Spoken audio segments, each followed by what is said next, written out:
All right, guys, Grappler Fall Classic time. This weekend, it's going down the 5th annual GFC. This tournament keeps getting bigger and better every year. It is evolving into one of the elite preseason tournaments in the country. We got college riding time. We got college officials. We got 2-2-2 full periods. So, we make sure that we put the best show possible because we have that good of talent coming in. We don't want to, we don't want to short them at all. So it's going to be a great venue this year, a great atmosphere. Right now what we're doing is we're going 152 pounds. We're talking about the best guys, the dark horses, everything you need to know, the matchups to watch at 152 this year, guys that are gunning for that GFC title. I'm Tony Greathouse from MichiganGrappler.com, and with me to my left I have Steve Wodzinski, the high school analyst for Associated Wrestling Press, as well as MichiganGrappler.com. And then next to him we have JJ Johnson, who's the college analyst for Associated Wrestling Press, and these guys are going to talk about the best guys that we have at 152 and everything you need to know. Steve, who do we have seated at 152 pounds, and what are they coming with credential-wise coming into this tournament? Zach Carson, top seed from Ohio, but lots of Michigan connections. Recent Eastern Michigan University commitment. One of the first guys to commit to Dave Bolliard, the new head coach. He's the top seed. He was a state runner-up in Ohio 2 years ago. Took third last year from Uniontown Lake High School. Has been bringing some heat to the GFC the past couple of years. Number 2 seed, we got Anthony Petrone, who's I want to say he's like a 4-time Florida State placer, including the state champ at one time. I think 2 years ago he was the state champion. Number 3, we got Dylan Ellsworth, wrestling for the new Lapeer Unified High School. He was a state runner-up last year, lost in the finals to a pretty good kid by the name of Logan Massa. Number 4, Elijah Cleary, a really tough kid from Florida, junior, state runner-up. Number 5, one of my favorite kids in the state, Cam Bush, Granville, placed 7th in the state at 140 pounds as just a freshman last year. So that's a man's weight class, and he looked really good. Number 6, Anthony Bell, New York State qualifier. He's a senior. Number 7, Jake Baylog, Southgate Anderson, Michigan, state placer. Number 8, Austin Van Adder, state placer, Richmond, Michigan. Number 9, Ethan Smith, Bay City John Glenn, state qualifier. Then running down the list, we got a few more state qualifiers. Hunter Gasper from Standish Sterling, Chase Hicks from Gladwin, I believe, Kyle Humphreys from Tecumseh, and Ryan Large Agee from Melvindale. Then rounding out the seeds, we got number 14, Jacob Steitley, Walled Lake Central Regional Qualifier. Number 15, Ryan Salmon, Brighton High School Regional Qualifier. Number 16, Kendall Freeman, Ypsilanti Lincoln, also a Regional Qualifier.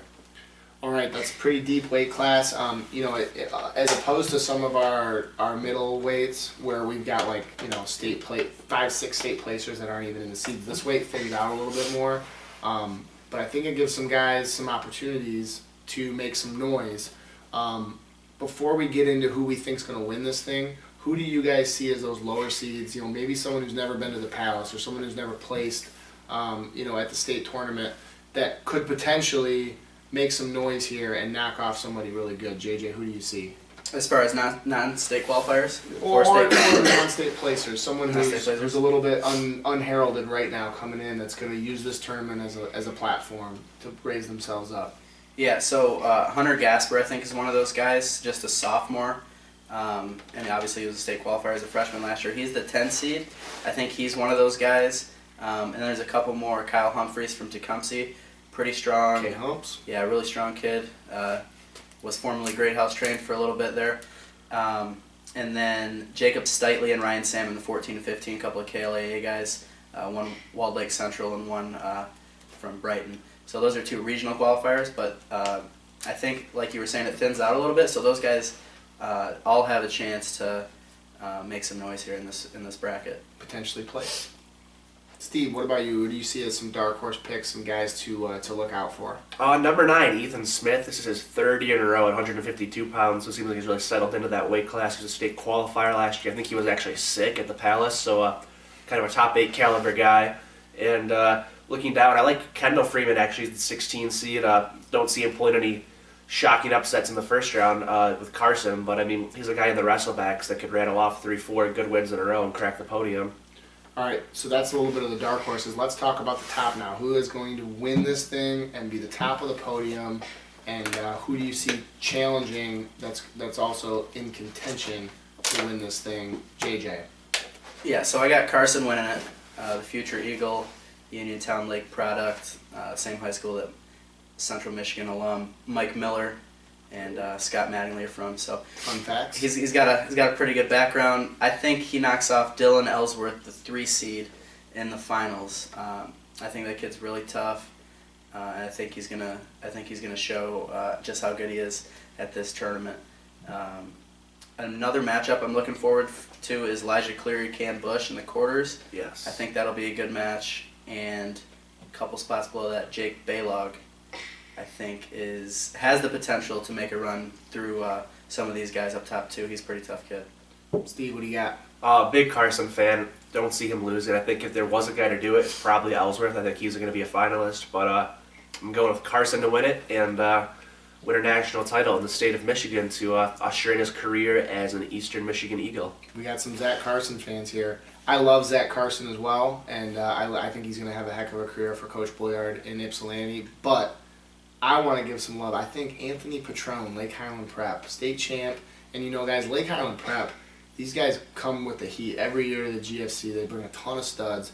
They battle and they get after it with the best guys in the Midwest. And I don't think, and I could be wrong, I haven't checked this stat, but I don't think that they've had a champ yet. They've had a few guys that were really close. I don't think so. 52-pounder a couple years ago that was right in the mix, lost an overtime match in the finals. And I think that this year, I think that Anthony Petrone might be their guy to get over the hump and give LHP their first GFC champ.